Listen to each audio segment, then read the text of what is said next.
wanawake kwenye kilimo tunasonga mbele.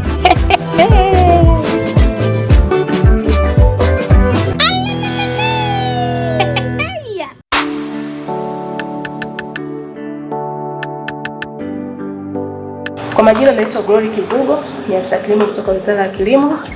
Nipo idara ya maendeleo ya mazao, huduma za sehemu ya ugani. Katika sehemu za ugani pia tuna huduma ya track system ambayo yenyewe tunahusika kufanya track system, track pikipiki za nchi yote. Tuna pikipiki zipatazo 5500 ambazo zote zimewekewa kifaa cha ku-track, ambapo katika hizo kuna katika pikipiki 5500 30% zinaendeshwa na wanawake ambao wamekuwa ni wamekuwa miongoni mwa watu wanaoendelea kufanya kazi vizuri kwa sababu ni wanawake, lakini pia wanaendesha vyombo vya moto na wanafanya vizuri kwa sababu ni miongoni mwa watu tunaofuatilia. Wanafanya kazi katika sehemu zao za kazi, kwa sababu hii system inatuwezesha kuweza kuona anakuwa yuko wapi muda wa usiku. Maana pikipiki tuna track kuanzia saa 2:30 asubuhi mpaka saa 11:30 ndio muda wa kazi.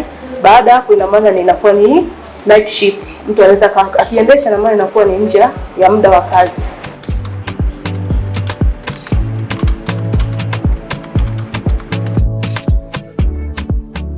Karibu kituo cha huduma kwa wateja Wizara ya Kilimo. Naongea na Vita, naongea na nani?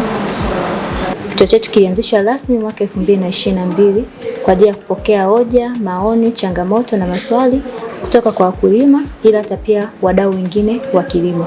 Kituo chetu kinafanya kazi kila siku kuanzia saa 1:30 asubuhi hadi saa 4 kamili usiku, na tunapatikana kwa namba zetu za simu. Kuna namba ya bure ambayo Wizara ya Kilimo inalipia muda wa maongezi ambao ni 0800 110 810.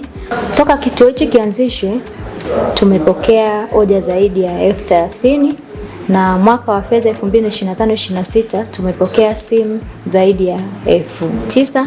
Kati ya hizo asilimia 7.8 ni zinatoka kwa wanawake. Tunatambua mchango wa wanawake katika kuendeleza sekta ya kilimo.